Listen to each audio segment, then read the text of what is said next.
The highest realm of cultivation. Xiefeng. The following story, I have forgotten its source. Perhaps it was told by my English Bible teacher more than 20 years ago. Or maybe I read it in the American Reader's Digest. An elegant lady was walking on the street when suddenly she was knocked down by a man riding a bicycle. The man quickly helped her up, repeatedly saying, "I'm sorry," while the woman, shaking off the dust from her body, calmly said, "I'm sorry. It was me who blocked your way." When someone is knocked down from behind, they would typically either sternly reprimand the man or demand hefty compensation for the mental and physical injuries. But this woman not only did not get angry, blame, or demand anything, she calmly said, "I'm sorry. It was me who blocked your way."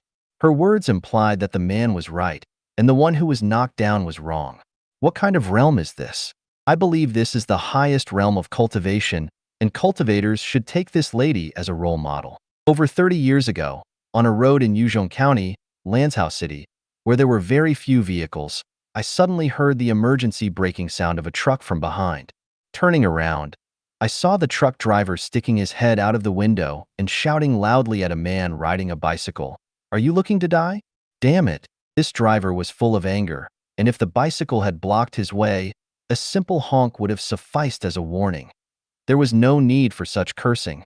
This behavior is definitely not characteristic of a cultivator. Cultivators adhere to certain ethical standards. They refrain from scolding, hitting, hurting, annoying, harming, or provoking others. They communicate kindly and behave appropriately. If they can acknowledge their own mistakes and give credit to others, then they are cultivators with a certain level of spiritual maturity and mental breadth. If they are willing to sacrifice their own honor, dignity, property, status, or even their lives to protect the honor, dignity, property, status, or lives of others, then they have reached the highest realm of cultivation. 测一下自己是否活在精神世界里. Testing whether you live in the spiritual world. Xiefeng, April 12, 2024. Translation edited by Qin Yu. First and foremost, it's essential to determine that living in the material world, described in one word, is tiresome, both physically and mentally. If one lives in the spiritual world, described in two words, it's effortless. Living in the world of the soul means living lightly. If a person spends their days, months, and years worrying and fretting about life's necessities, such as food, clothing, shelter, transportation, birth, aging, illness, and death, and focuses on how to accumulate material wealth and make more money, then that person is living in the material world. How can one know if they are living in the spiritual world? Use the following 6 indicators to assess. In your inner world, there is someone or a group of people, whether near or far, whom you firmly believe will always lend a helping hand to get you through difficult times. They will fulfill all your reasonable needs, even satisfying your sexual desires anytime and anywhere, so you always maintain vigor and vitality. You no longer worry or fear encountering difficulties or setbacks in life's journey.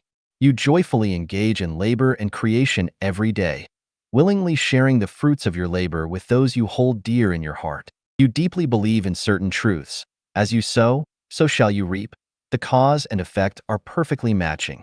Divine punishments, though slow, are always sure, with big meshes yet letting nothing slip through. What you receive and what you give are always equal. The divine law exists forever, and Tao is just. Everything in the universe operates within Tao. Therefore, you remain calm, facing difficulties and disasters with composure, neither startled nor frightened. You remain serene amidst everything that happens around you, neither rejoicing nor grieving. You understand that everything is impermanent and cannot be held onto, so you live each day contentedly, without haste, worry, or fear, treating everything with a balanced and equitable mindset and accepting all things with an ordinary mind and the mind of Tao, whether it be gains or losses, fortune or misfortune, life or death. You finally understand that life is a journey of life in the human world, akin to a dream. Eventually, the dream will end, and upon awakening, you realize that everything in the dream was illusory. Therefore, you are no longer bound by anything in the present or reality. You are no longer burdened or troubled by houses, cars, money, parents, children, wives, husbands, and so forth, because everything you possess on life's journey is merely a fantasy of the dream. And you are always prepared to awaken from the dream to the celestial world. Having seen through the mysteries of life, you realize that whether in ancient times or the present, whether among great figures, wealthy individuals, or leaders, or the vicissitudes of human history and the changes of dynasties, it's all just a farce. Even if a person lives to be 150 years old, it's just a fleeting illusion in the vastness of the cosmos. Therefore, life is but a play, and coming to the human world is merely for observation and amusement. Nothing and no one, whether family, friends, ethnic groups, nations, political parties, religions, etc., is worth sacrificing one's life for or racking one's brain and exhausting oneself with worry and distress over this. Consequently, you live freely, calmly, carefreely, and joyfully. Understanding the mysteries of life, space, and time, you discover and become aware of the existence of several celestial worlds and heavens after death, such as the 1,000-year world, 10,000-year world, and the Elysium Islands continents. Thus, you set your sights on the journey to the celestial world, heaven, as the ultimate goal of your entire life's endeavor. You no longer overly concern yourself with earthly affairs, nor do you worry about or miss anything or anyone related to you in the human world. As for material enjoyments, such as houses, cars, money, status, glory, and fame, none of these exist in your Dharma eyes. People's opinions, comments, and discussions, etc., about you are merely fleeting winds passing through the bamboo grove or geese crossing the cold pond. Your sole focus is on preparing your body, mind, spirit, and laboring creation for the journey to the celestial world, which is meant by devotion to the celestial islands. You have steadfast faith in the greatest creator. The connotation of this faith is very rich and would require writing a book to fully explain. Those who understand its principles and truths will possess a bit of holographic thinking. With a bit of holographic thinking, one can not only travel freely in the spiritual world, but also roam boundlessly in the infinite and endless world of the soul.